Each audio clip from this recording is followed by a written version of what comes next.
magmarites muna ako sa inyo kasi alam mo may nangyari dito guys na siguro mga 2 days ago guys, nagkaroon dito ng lindol sa Nepal. Diyos ko, grabe. Alam mo mga bandang alas magto 12 o'clock na guys, siguro mga 10 minutes na lang before 12 dumating yung lindol. Diyos ko, hindi ko talaga inaasahan. This is Nepal, a landlocked country in South Asia.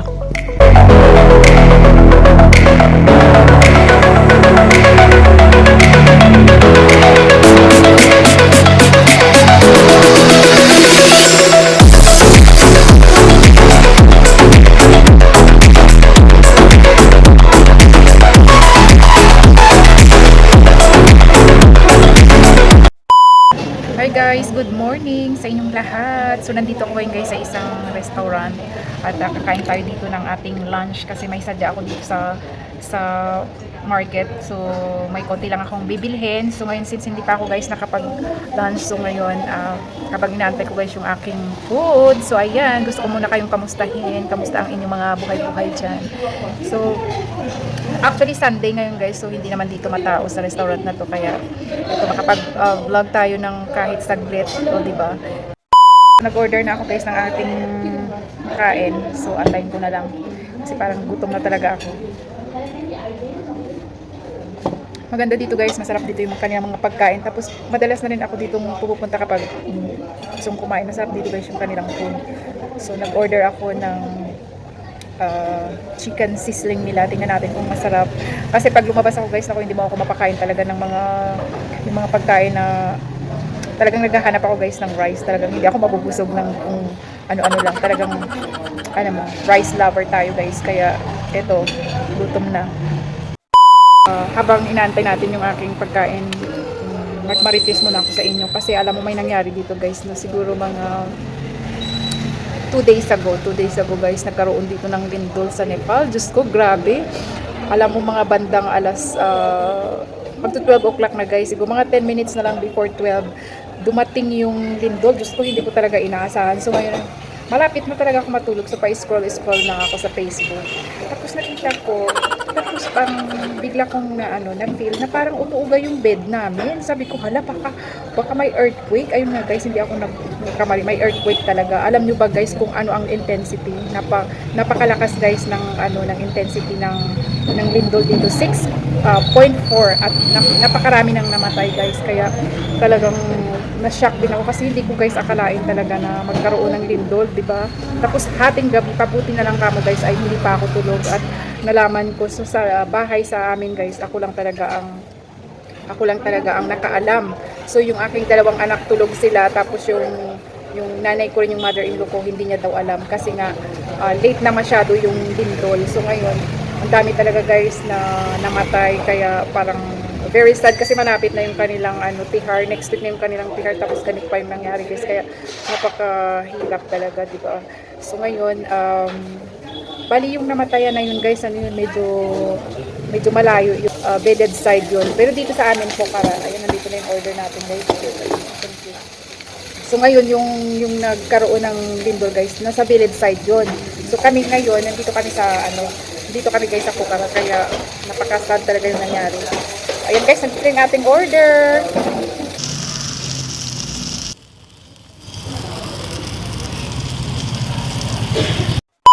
Ito guys, ito na yung ating order. Ayan.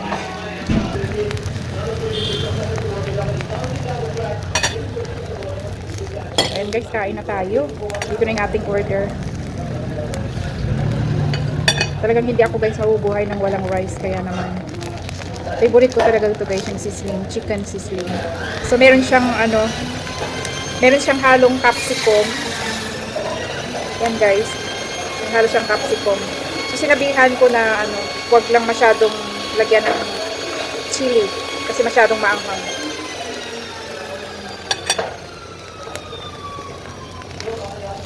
So may halo silang mushroom guys, mushroom and then capsicum.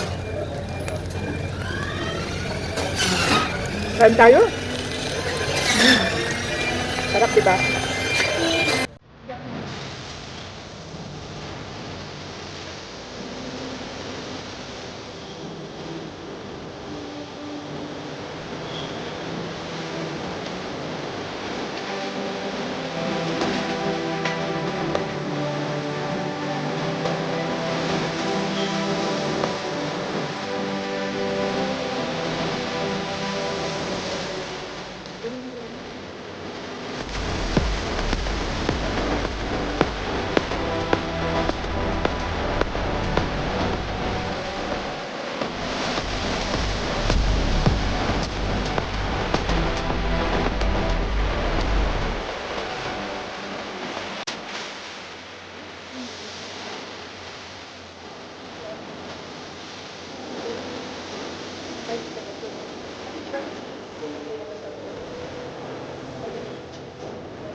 naalala ko talaga guys yung ano, yung lindol. Gusto ko parang ayoko nang matulog.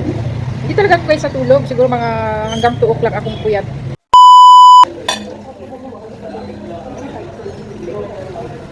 May mga nakatingin din sa akin guys. Siguro iniisip nila, bakit ba siya may camera dyan? Nakatingin sila sa akin.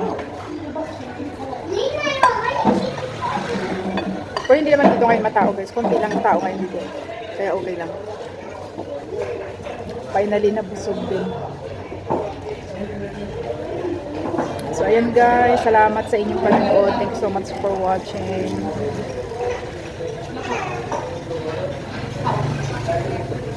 And syempre naman guys, please don't forget to subscribe to my channel.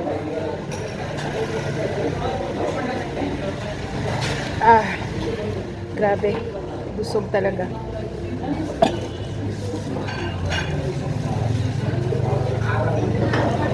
So after dito guys, lalayas na rin ako.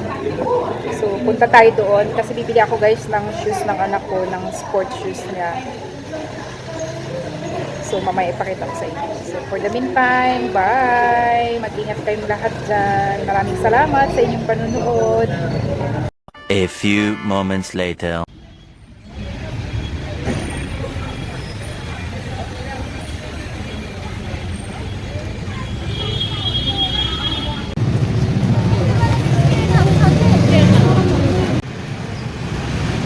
Guys, super crowded.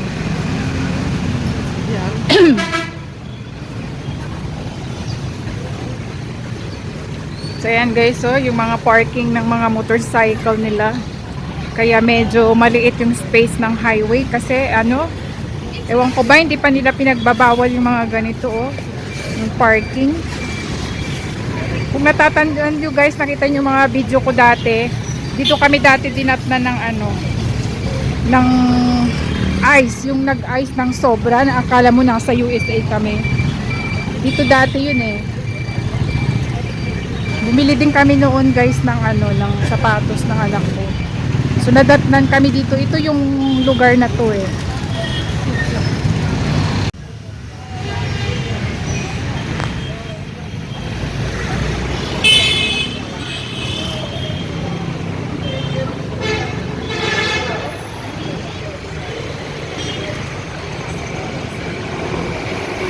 So puro shop yan lahat dito guys. Puro shop, maraming shop dito. Saan mo gustong pumunta, mag-shopping.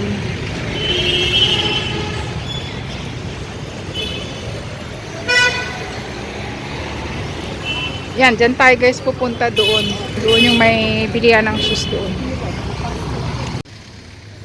So yun guys, yung shop niya, oh, yun. Yun. Doon tayo pupunta. So tatawid ako dito. So, yung magaganda yung mga shoes niya dito, oh. Mga school shoes, ayan, meron dito.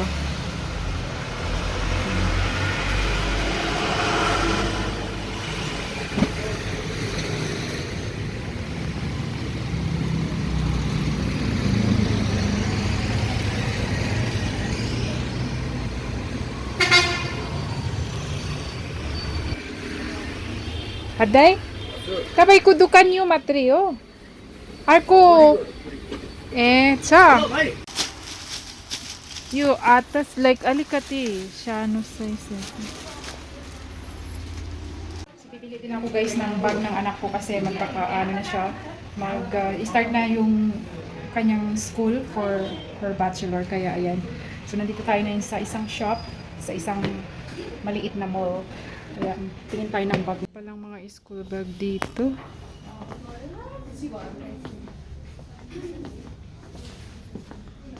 Mga ladies bag lang guys, pero wala silang school bag. Ayan, tinanong ko sa lady, wala silang school bag. So baba ulit ako. Maganda rin dito guys, mamili.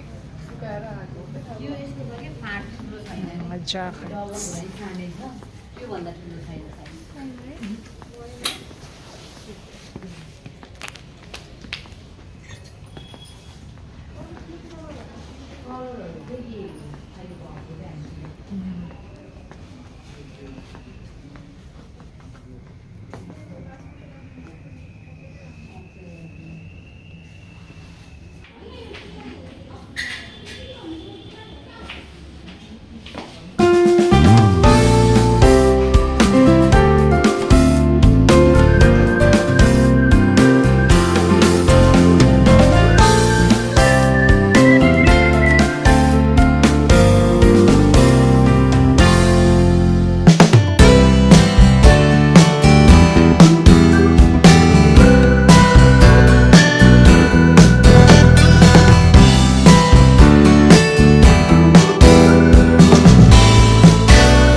So and guys, finally nakabili na ako. So it's time to go home. So maraming salamat sa inyong panunod guys. Thank you so much.